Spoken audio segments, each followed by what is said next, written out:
There's no wrong method to use to start your lock journey, or there is no right method to use to start your lock journey. So in today's video, I'm going to give you the pros and cons of each of these methods, and you can decide at the end of the video which one you want to start your lock journey with. Hi, welcome to Loc Talk.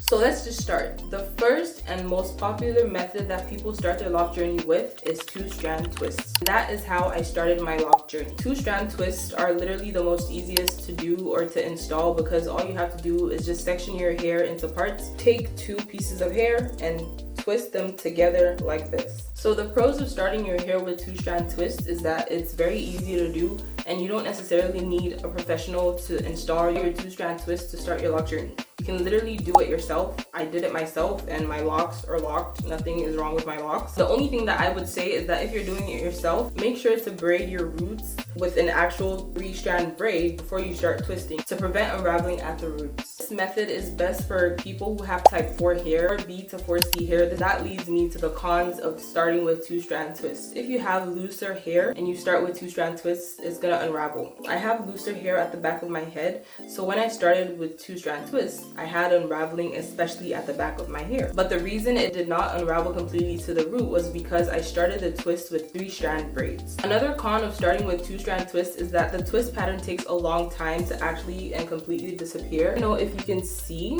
but some of my twists are still at the end of my locks, like right over here. The next one is coils. Coils is also another very popular way that people use to start their lock journey. This method is done by just taking a comb and then coiling the hair with a comb, and that would be your starter locks. The pros of this method is that it's easy to create a uniform look. Starting with this method helps your hair to lock quickly if you have like a tighter hair texture, like really kinky coily 4C hair. If you start with coils, your hair is going to lock up way faster. Cons of starting with coils is that for looser hair textures, it unravels a lot, and there's nothing to like prevent it from unraveling completely, like all the way to the root. Coils, all you do is take the hair like this and go like this. So if it unravels, it's going to unravel completely to the root of your hair. If you have looser hair texture, this is another con. If you have looser hair texture and you start with coils, you're gonna have to keep up with your retwist. You're gonna have to retwist like every 4 to 6 weeks, because you want to maintain your parts and you don't want your locks to end up as freeforms. So the next one is interlocking. Interlocking is basically taking an interlocking tool and threading your hair at your root and making a knot with your hair. So if you're starting your lock journey, you would do this, and it would start like from the bottom and it would go all the way to the top. So you would interlock all the way to the top. This method is usually done for sister locks. The pros of starting with this method is that it's very secure. You can do whatever the heck you want with your hair. You can wash your hair as much as you want. You can exercise as much as you want, and you don't have to worry about any unraveling.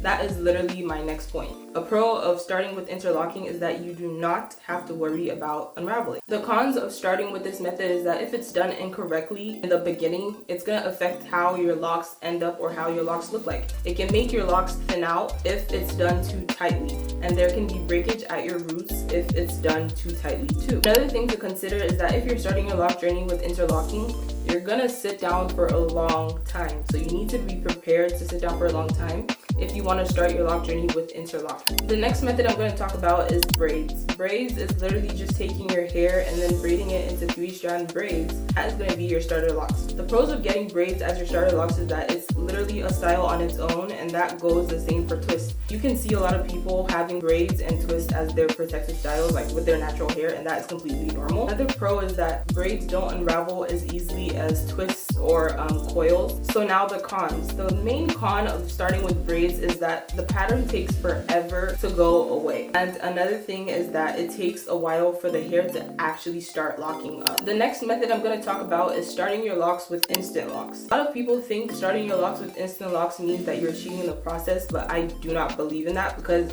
at the end of the day, even if you get instant locks, you may have the look of locks, but then your locks are still not mature. Your locks are literally still starters. You're still gonna experience the lock journey even if you get instant locks. Instant locks is basically using a crochet tool to go in and out of the hair strands and form a lock in that moment. The pros of starting with instant locks is that you get the lock look instantly, and you don't have to wait around for your locks to lock, or you don't have to wait around for any pattern to disappear, whether it's braids or twists. Another thing is that there's no unraveling. So the cons of this is that it's very expensive to install instant locks because you have to go to a professional for them to do it for you. So there you have it. I have given you all the methods you can start your lock journey with. So now you have to decide which one is best for you. You need to remember that there is no right way or wrong way of starting your lock journey. You can start with whichever method you want to start with, and if you take care of your hair properly, you're gonna have healthy, thick, long locks. If you decide to maintain your locks at home, you should watch my next video, because in my next video, I'm gonna be talking about everything you need to know to maintain your locks by yourself and at home without a loctician. That's it for Loc Talks. Thank you for watching. See you later. Bye.